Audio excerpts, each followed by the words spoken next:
गरुड़ पुराण के अनुसार छोटे बच्चों की मृत्यु क्यों होती है। नमस्कार, आपका स्वागत है।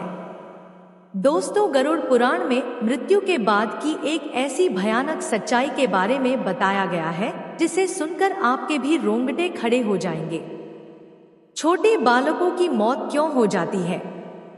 क्यों छोटे बच्चे अपने माता पिता को छोड़कर चले जाते हैं? यानी कि हम यह कह सकते हैं, छोटे बच्चों की अकाल मृत्यु क्यों हो जाती है? क्यों माता पिता को अपने छोटे बालक को खोना पड़ता है? किस पाप के कारण छोटे बच्चों की मौत होती है, या इसमें उनके पिछले जन्म के कर्म होते हैं? तो इस विषय में भगवान श्री कृष्ण ने गरुड़ जी को बहुत ही महत्वपूर्ण ज्ञान दिया है। उन्होंने एक कथा सुनाई है। उस कथा में एक माँ अपने पुत्र को विष खिलाकर मार डालती है, और जब बाद में उस बालक की आत्मा वापस लौट कर आती है और वह अपने माँ बाप से एक बात कहती है जिसे सुनकर उस बालक के माता पिता के रोंगटे खड़े हो जाते हैं। जिस माता ने उसे विष खिलाया था, उस माता को भी पश्चाताप होने लगता है। लेकिन आप जानकर चौंक जाएंगे कि उस माता ने उस बालक को विष क्यों खिलाया। और यह भी सबसे महत्वपूर्ण बात है कि बालक की आत्मा वापस लौटकर कैसे आती है और उन लोगों से क्या कहती है, यह जरूर सुनिए दोस्तों। तो चलिए आपको वह कथा सुनाते हैं। प्राचीन काल में शूरसेन देश में राजा चित्रकेतु नाम के प्रतापी चक्रवर्ती सम्राट राज्य करते थे। उनका एक बहुत ही वैभवशाली राज्य था, जहां पर सभी प्रजा, सभी पशु पक्षी, प्राणी सभी प्रसन्न थे। राजा की उदारता के कारण हर तरफ खुशहाली और सुख समृद्धि थी। राजा चित्रकेतु की 1 करोड़ से अधिक रानियां थीं, ऐसा शास्त्रों में कहा गया है। लेकिन राजा को एक भी संतान नहीं थी। दुर्भाग्य से इतनी रानियां होने के बावजूद भी, इतने अपार धन संपत्ति, ऐश्वर्य, सौंदर्य संपन्न, बल, शक्ति, ओज होने के बावजूद भी राजा को कोई संतान नहीं थे, जिस कारण से राजा सदैव ही उदास और अशांत रहता था। वंश आगे बढ़ाने की तीव्र इच्छा और गोद में पुत्र को खिलाने का सपना उसके मन में दिन रात मता रहता था। फिर आगे क्या होता है? महर्षि अंगिरा राजा के राजमहल में पधारते हैं। राजा चित्रकेतु उनका स्वागत करता है, उनको सम्मान देता है और विनम्रता पूर्वक हाथ जोड़कर उनके सामने खड़ा हो जाता है। महर्षि अंगिरा राजा से कुशलक्षेम पूछते हैं और कहते हैं, राजा, तुम्हारे पास सब कुछ है, मंत्री, मित्र, कोष, सेना, धन संपत्ति, इतनी सारी रानियां हैं, लेकिन फिर भी तुम्हारा मुख देखकर मुझे चिंता हो रही है। तुम्हारे मन में प्रसन्नता नहीं है। बताओ, तुम्हारे मन में कौन सा दुख है? तब राजा चित्रकेतु बताता है, हे भगवान, मैं भाग्यशाली हूं। मुझे विशाल साम्राज्य और ऐश्वर्य मिला, सब कुछ मिला, जो चाहिए वह मिला। लेकिन मुझे सबसे अधिक जिस चीज की जरूरत है, वह मेरे पास नहीं है। मुझे संतान नहीं है। मेरे पास कोई पुत्र नहीं है जो मेरे बाद मेरे वंश को आगे बढ़ा सके, मेरा पिंडदान कर सके, मेरे पितरों को तृप्ति दिला सके। लेकिन मेरे भाग्य में ऐसा कुछ भी नहीं है। राजा की बात सुनकर महर्षि अंगिरा को उन पर दया आती है और वे कहते हैं, राजा, पुत्र प्राप्ति का सुख क्षणिक है और कई बार संतान ना होने से बहुत अच्छा होता है। हे राजा, जिस प्रकार संतानहीन लोग दुखी रहते हैं, वैसे ही जिन्हें पुत्र है वे भी सदैव ही दुखी रहते हैं। पुत्र प्राप्त करना भी दुख का ही कारण होता है। ऋषि की बात सुनकर राजा कहता है, हे महाराज, पुत्र प्राप्ति के लिए मैं कितने ही प्रकार के दुख झेलने के लिए तैयार हूं। चाहे मेरा पुत्र मुझे रुलाए, दुख दे, कष्ट दे, लेकिन मैं पुत्र का मुख देखना चाहता हूं। पुत्र का मुख देखे बगैर मैं मृत्यु को प्राप्त होना नहीं चाहता। राजा का इस प्रकार से दुख भरा आग्रह सुनकर महर्षि अंगिरा को दया आ गई और उन्होंने कहा, राजन, तुम्हें पुत्र प्राप्ति के लिए पुत्रष्टि यज्ञ का आयोजन करना होगा। इस यज्ञ के समापन के बाद जो द्रव्य उत्पन्न होगा उसी से संतान प्राप्त होगी। फिर राजा चित्रकेतु महर्षि अंगिरा की सहायता से पुत्रष्टि यज्ञ करता है और पुत्रष्टि यज्ञ संपन्न हो जाने के बाद महर्षि अंगिरा रानी को एक प्रसाद देते हैं जो राजा की प्रिय रानी है। उसको एक पेय देते हैं जो यज्ञ से उत्पन्न हुआ है और उसी पेय को पीने से रानी को संतान की प्राप्ति होगी। लेकिन महर्षि अंगिरा रानी को प्रसाद देते हुए कहते हैं, हे रानी, तुम्हें ऐसा पुत्र होगा जो तुम्हें सुख भी देगा और दुख भी देगा। इतना कहकर महर्षि अंगिरा वहां से चले जाते हैं। फिर उस पेय को पीने के बाद रानी गर्भवती होती है और पुत्र को जन्म देती है, जिससे सभी नगर में प्रसन्नता फैलती है। राजा भी बहुत प्रसन्न होते हैं और फिर मिठाइयां बांटी जाती है, दान धर्म किया जाता है, प्रजा को भी वस्त्र आदि का दान किया जाता है। नवजात बालक के आगमन के साथ ही चित्रकेतु अपने समस्त कार्यों को भूल जाता है और पुत्रमय हो जाता है। पुत्र के साथ खेलने में, उससे प्रेम करने में इतना डूब जाता है कि सारे संसार को भूल जाता है। उसे पुत्र से इतना मोह हो जाता है कि वह बाकी सभी रानियों को, अपने कर्तव्य को, सबको भूल जाता है। उसकी प्रिय रानी कृतद्विति अपने पुत्र को लेकर बहुत ही प्रसन्न रहती थी। नन्हे शिशु की तोतली मुस्कान, कोमल स्पर्श, मधुर किलकारियां चित्रकेतु के हृदय को अपार आनंद से भर देती थी। लेकिन जब राजा की अन्य रानियां इस दृश्य को देखती थी तो उनके मन में द्वेष और घृणा उत्पन्न होती थी। पहले से ही उनको राजा पहले की तरह उन्हें आदर सम्मान नहीं देता था, प्रेम भी नहीं करता था, यहाँ तक कि उनकी तरफ देखता भी नहीं था।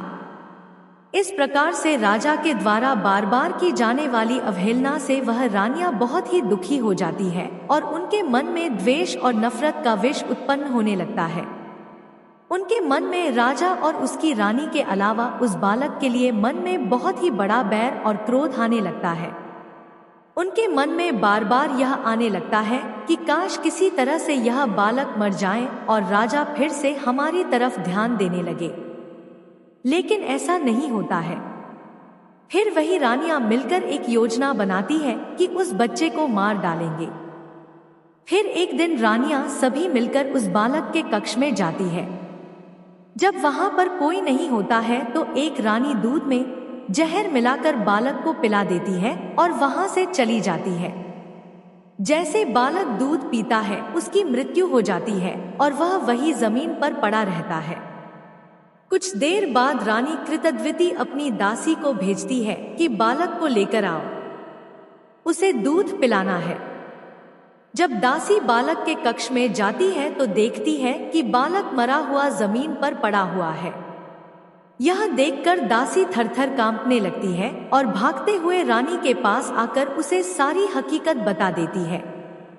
यह सुनते ही रानी का कलेजा फट जाता है और वह दौड़ते हुए अपने बच्चे के पास चली जाती है तो देखती है कि उसका बच्चा मरा हुआ जमीन पर पड़ा हुआ है। उसके अंदर से कोई प्रतिक्रिया, कोई हलचल दिखाई नहीं दे रही है। रानी कांपते हुए हाथ से अपने बच्चे को गोद में उठाती है और जोर जोर से रोने लगती है। उसका कोमल शरीर ठंडा पड़ चुका था और उसमें जीवन का कोई चिन्ह नहीं था। यह हृदय विदारक दृश्य देखते ही माता की ममता चित्कार बनकर फूट पड़ी। कृतद्विति की आंखों के तारे को किसी ने छीन लिया था। रानी हाहाकार करती हुई मूर्छित होकर जमीन पर गिर पड़ी और उसका देह बिछावन पर पड़े पुत्र के शव के ऊपर लुढ़क गया। उनके वस्त्र और आभूषण बिखर गए, केश फूलों से सजे थे, संताप में उजड़कर बिखर गए। रानी के करुण विलाप की ध्वनि समूचे महल में फैल गई। उनके चित्कार सुनकर दासियां, अंगरक्षक, सभी रानियां दौड़कर वहां चली आई। जिन्होंने यह पाप कर्म किया था वे भी बनावटी आंसू लिए दिखावे के लिए जोर जोर से रोने लगी, मानो उन्हें भी अति दुख हुआ। महल में हाहाकार मच गया। सेवकों ने तुरंत जाकर राजा को संदेश दिया। राजा यह सुनते ही दौड़ते हुए अपने पुत्र के पास आए। जब उन्होंने देखा कि अपना पुत्र जमीन पर मरा पड़ा हुआ है तो उनके हाथ पांव ठिठक गए। उन्हें अनिष्ट की आशंका होने लगी।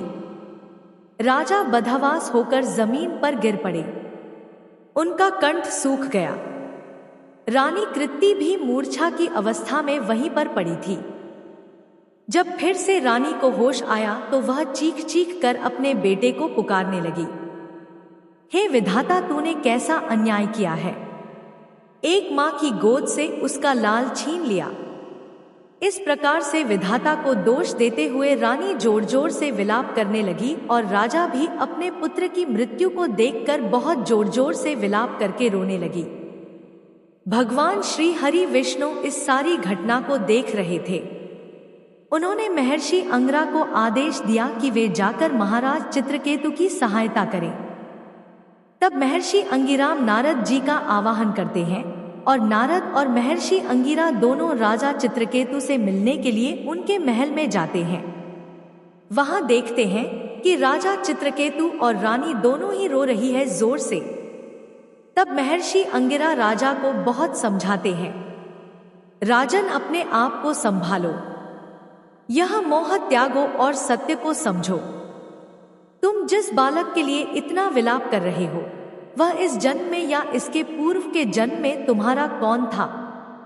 तुम उसके कौन थे? अगले जन्म में भी यह तुम्हारे साथ आएगा कि नहीं? इसके साथ तुम्हारा क्या संबंध रहेगा? कुछ विचार करो। जैसे बहती नदी की धारा में प्रेत के कण मिलते हैं और बिछड़ जाते हैं, वैसे ही इस संसार में जीवों का मिलन और वियोग होता रहता है। इसलिए शोक का त्याग करो। महर्षि नारद ने भी समझाया, है राजन, जीवात्माओं के संबंध जन्म जन्मांतर में बदलते रहते हैं। तुम जिसे पुत्र कहते हो वह पूर्व जन्म में किसी और का पुत्र था। इस प्रकार से नारद और महर्षि अंगिरा दोनों ही राजा को समझाते हैं। फिर कुछ समय बाद राजा को महर्षि अंगिरा और देवर्षि नारद के मुख से जो ज्ञान सुनने को मिला उससे उनके मन में जागृति हो जाती है। वह ईश्वर के सत्य को जान जाते हैं। उन दोनों के मुख से ज्ञान सुनकर राजा चित्रकेतु का संतप्त हृदय थोड़ा शांत हुआ। उनके मन में भगवत शक्ति जागृत हुई। उन्होंने अपने नेत्रों को पोंछा और दोनों महान ऋषियों को प्रणाम करके कहा, हे ऋषियों, आप कौन हैं? निश्चित ही आप ब्रह्मा ज्ञानी हैं जो मुझ अज्ञानी पर कृपा करने के लिए यहाँ पर आए हैं। आपके दर्शन से ही मन को शांति मिलने लगी है। कृपया मुझे उपदेश देकर मेरे मन के अंधकार को दूर करें। इतना सुनने के बाद महर्षि अंगिरा और देवर्षि नारद राज्य को और अन्य प्रकार का ज्ञान प्रदान करते हैं, जिसे आप हमारे ओरिजिनल वीडियो में देख सकते हैं जो हमारे चैनल पर उपलब्ध है। देवर्षि नारद क्या करते हैं? एक चमत्कार दिखाते हैं। उस बालक की आत्मा को उस स्थान पर बुलाते हैं और जब बालक की आत्मा उस स्थान पर आती है तो महल के सभी लोग देखकर चकित हो जाते हैं। यह क्या है? सचमुच का बालक जैसे जीवित खड़ा है। उसकी आत्मा चमक रही है।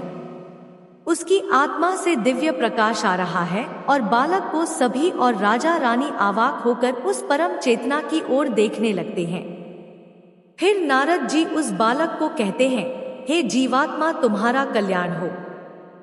देखो, यह तुम्हारे माता पिता है और यह तुम्हारे प्रियजन है।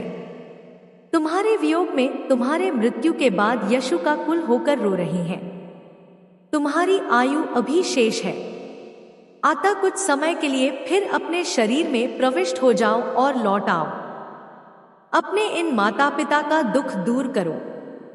नारद जी की वाणी सुनकर वहां पर उपस्थित सभी लोगों को लगा कि शायद यह बालक फिर से अपने शरीर में प्रवेश करेगा और अपने माता पिता को प्रसन्नता देगा।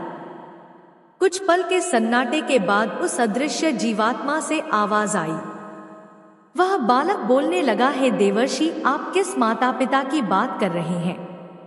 मेरे तो न जाने कितने जन्म बीत चुके हैं और असंख्य बार मैंने जन्म लेकर माता पिता पाए और मरकर उन्हें छोड़ा है।